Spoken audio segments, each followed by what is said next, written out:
before we get into the chapter, I just want to take a second to clear my mind a little bit on what's going on. I'm really enjoying reviewing it right now, reviewing My Hero Academia. And I think the reason why I've changed to taking notes and reading the chapter a couple more times before I'm giving you guys my initial thoughts is because I was kind of falling between review and reaction, and I didn't like the way the mesh was coming out. I didn't like the product. I didn't like how it kind of felt watered down to me from like the way I want this content to be, specifically the My Hero stuff, because this is way more me than it has anything to do with Amber. And so because of that, I'm glad I've kind of made this shift. Hold on, give me, to getting a lot more detailed into this. It's making me appreciate the character development more, which is like my favorite part of this. It's making me really want to go do better, because at the same time that I'm making this and I want to enjoy making it, I want this to be something where if I was to go watch it, I would enjoy watching it like I'm not the one that made it. Like, I want it to be a good product to me as a viewer, because if it can pass me as a viewer knowing that like I made it, I feel like it's a great product for you guys. So that's just me clearing my head a little bit, man. I had somebody text me that watched a video. They saw one of the videos from the last volume, and they were like, man, like, you can kind of tell that you're into it, but it's almost like you're still trying to figure out what you're doing. Like, you almost seem lost. I was like, not even lost, just I felt rushed, like I was rushing through it to try to cover everything that was on my head. And I even talked about it in one of those videos where like I need to write stuff down and get my thoughts to where I can see them, because I have so much going on. So, but going from that, we're going to jump straight into the chapter. Subscribe to the channel. We got something for you. Subscribe to the channel, like this video, share it on your social media, make every video go viral. Every video go viral. But I want to get into this panel page. This is intimidation at its maximum. This is a scary sight, especially for high school students that aren't necessarily aware of what's going on, and they're just going through class, and you see the person who's supposed to be the most alert, the most secure in Eraserhead, their homeroom teacher, go like full alert, like, dang, what's going on? And that's what's coming through the hole, is Buddy with the hands. And I like to see the intimidation side from him, because we've seen this calm demeanor of him, like when he's first introduced and he's, you know what I'm saying, legs crossed in the bar chair, and he's got like this smooth leader persona about him. And then we see him go undercover in the last chapter where he blends in with the media. And so going to this version of him where we see like the complete, I feel like we're getting to see a more complete villain. And the only thing that's missing is him like as unhinged villain, like the I'm on the edge villain. Now, going to the beginning of the chapter, Habit Headgear, isn't that his name? The villain that All Might runs into on his morning commute is he's fodder. He's fodderized. He's dealt with so swiftly with a makeup move like Missouri Smash being a chop to the neck like this. All Might's just going to work and he's seeing somebody and sucker real quick. But on the flip side, as easily as he's dealt with, we see Conway Woods and Mount Lady struggling. The police are struggling with Habit Headgear. And if they're struggling with a fodder character, they in turn must be fodder, right? Right? But they went and are integral heroes. Like, they're the first heroes we're introduced to in the story. So does that show like where the hero system kind of ranks? And we haven't had enough of the hero system. We see that All Might's the #1 hero, and we get that small panel in like the first few chapters where it's like, yeah, UA's alumni base has like a lot of the top heroes out there, but like we're never shown like what's Eraserhead's ranking and what goes into the ranking system. That's kind of like a theme for this chapter, is the ranking system, because later on in the chapter, Sue comes out and says, and I don't know who else is talking at the same time. Maybe Ochako. Someone else is talking. It could be Ashido, because she seems pretty bubbly and she doesn't have like the actual connections or having dealt with any of the other folks she's talking about. But someone comes out and is like, we're talking about like strong and cool and have the ability to impress in the future, then that would be Todoroki and Bakugo.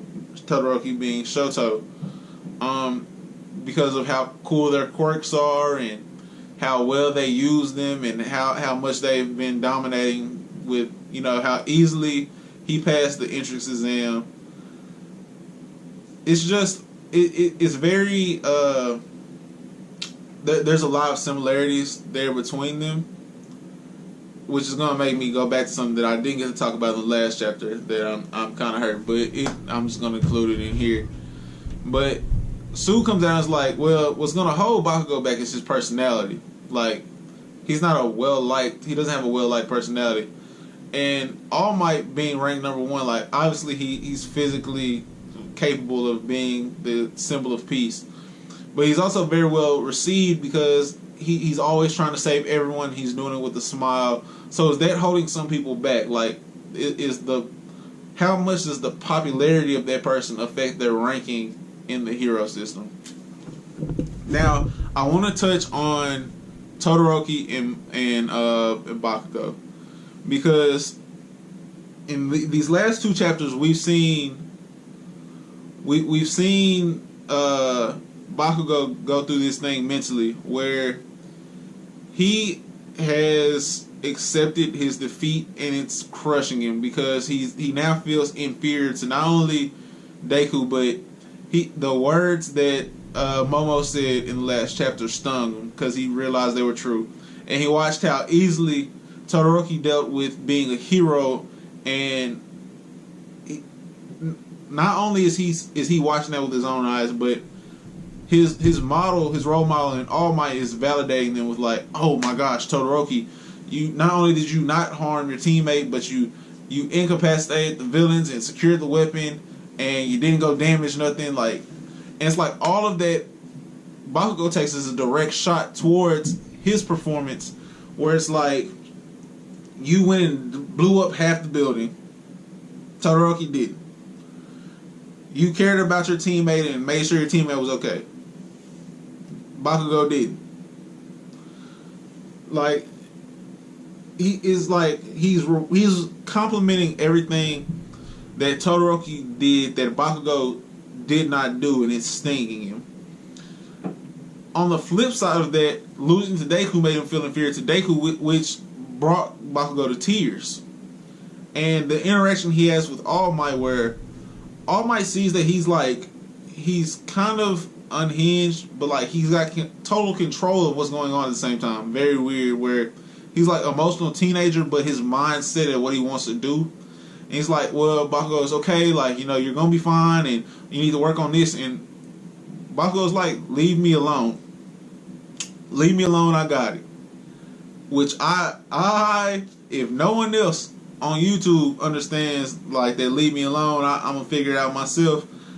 I am with you. Figure it out. You got it. Put your mind to it. You got it. And I felt for it, because it's like his whole goal here has been compromised by his feelings of him always having to be the best, him always having to dominate the competition. He's seeing that he's going to have to step his game up, and it's eye-opening to him. Getting back to this chapter, though, this chapter specifically, I think Sue is going to be the voice of reason, because she's kind of a reserved character so far, but everything she says it logically, and she says it to where like you have to take it at face value. She says it cut and dry. She says it as soon as it comes to her head, and because of that, when she feels that something's off, she's gonna be the one that's like, no, like this really doesn't feel right. We really don't need to go do this.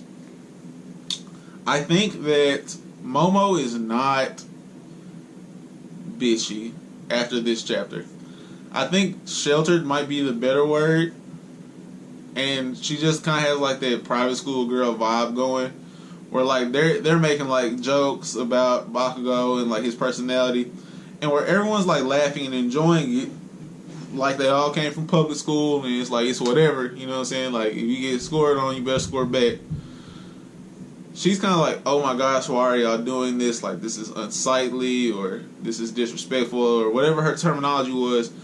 Her personality is a little bit different from the rest of class, and I think it has something to do with her upbringing.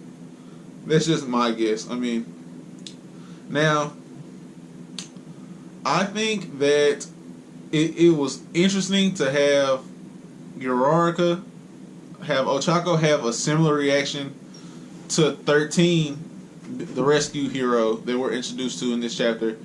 I think it was interesting to see her have the same type of reaction that Deku usually has. Another thing that they have in common, where she kind of fangirls a little bit about 13 and his rescue hero accomplishments. And although Deku also has like a fanboy moment going on about 13, it's because he's like that with every hero because of what he's had to go through just to get here. Like he fell in love with all heroes that he felt he could take something from.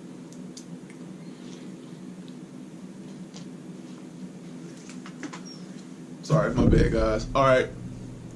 And pushing from 13, I think 13's impact on this chapter was great because he depicted how thin the line is between hero and villain, where even acts that have good intentions can be villainous.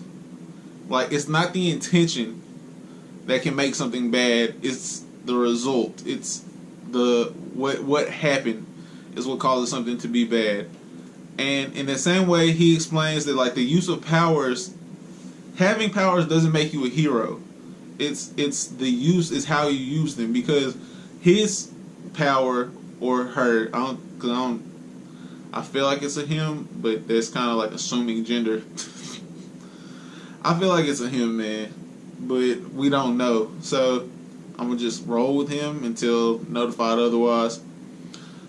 13 says that like my quirk can be extremely destructive. My quirk can take a life because he creates the black holes. And just as much rescuing and saving as I've done, I could have easily been out here killing people. But I'm praised because of what I've done with my quirk. That is not to say that I am not dangerous. You are all still dangerous people, but the way you use them and the results in your actions are what make you a hero.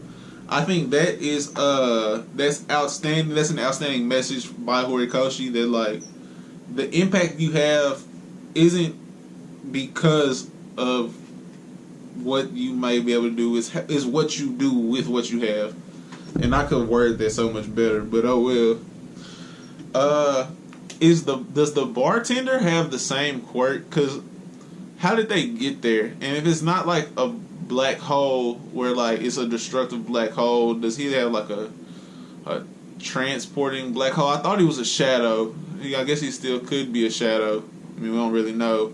But like it's just kind of, they have similar abilities where like stuff is like going in and out, and he has like that necklace on. So I feel like that might be his actual body. Like his body is the shadow. That kind of throws out my theory about him being that reporter. Maybe the guy with his brain out is the reporter from the lab. I don't know, man. Just small ramble, excuse me. But I didn't realize how big the guy with his brain out is until we see him in comparison to some other characters. And the wording is very specific when they're all coming out. And he's the muscle. Like, you can tell that he's the muscle that they brought. He's the biggest guy out there. And it's like, man, he's there for a reason. You know? Like, he's there for a reason.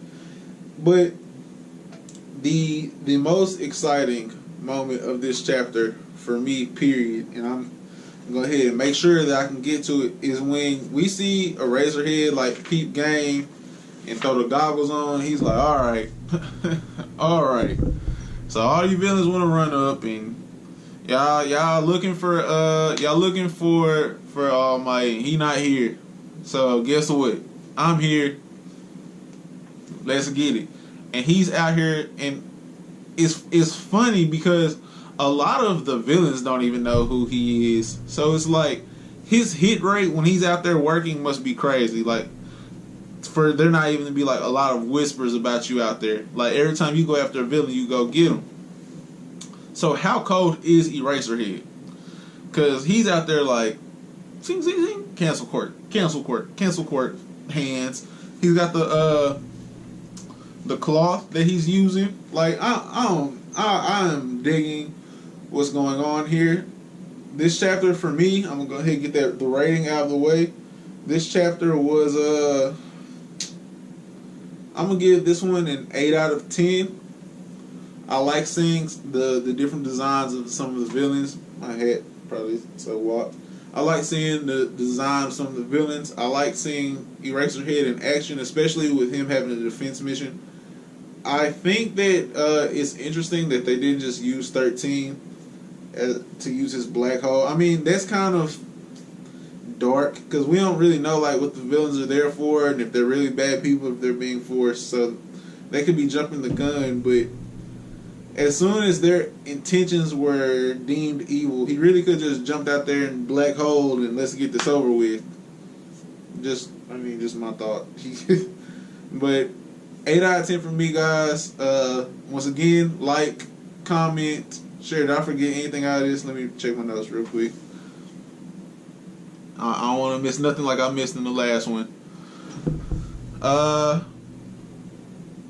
Oh yeah, real quick, because it's at the very bottom of my page of notes. So, All Might has got to learn to stop using up his quirk because he's on this limit, and he's realizing that the limit's shrinking since it was always shrinking. It was always shrinking since his injury, and he's deduced that he has about 3 hours, give or take, given day to do hero work. So I don't think his morning commute to work should be time for him to be in his muscled form, because that's detracting from his time to be able to teach and to be able to do hero work. And I guess like more explanation on like if he takes like longer breaks, maybe he has a few more minutes at the tail end or whatever. But he's exhausted. The reason he's not there, because that could have been the reason he's not there, is because he's used all of his quirk up for the day. And the villains were expecting him to be there. He was supposed to be there. So, weird dynamic that he missed it because he randomly used it in the morning. But he has to get smarter at how he uses it because there's not enough time in the day for him to just be able to go shift willingly. Also, Kirishima is not a rhino. This is the last time I'm ever going to talk about his quirk directly, but he hardens, pause. And they also, Sue, while being so outright in the voice of reason, she also peeps that Midoriya and All Might's quirks, I mean, she doesn't know that they're the same, but she understands that they're very similar. And if she's already realized it, the thick-skulled people in the class will come to realize it like sooner or later, because we already realized that she's one of the more common sensible people in the class. So she's already understood it. Let's see here. It's something else, man. It's something else that I want to talk about in this chapter. It can't be. It probably must not be that important. Yeah, guys. If it comes back, it'll be in the next chapter. I mean, right after I read it again, it's gonna pop into my head. So, stay positive. Stay positive. Keep your head up. Whatever you guys have going, you're gonna get through it. I don't want to sit up here and preach, but just know that like I've been on like this positive wave here lately because of what's going on in life for us, and it's helping us. So stay up, man.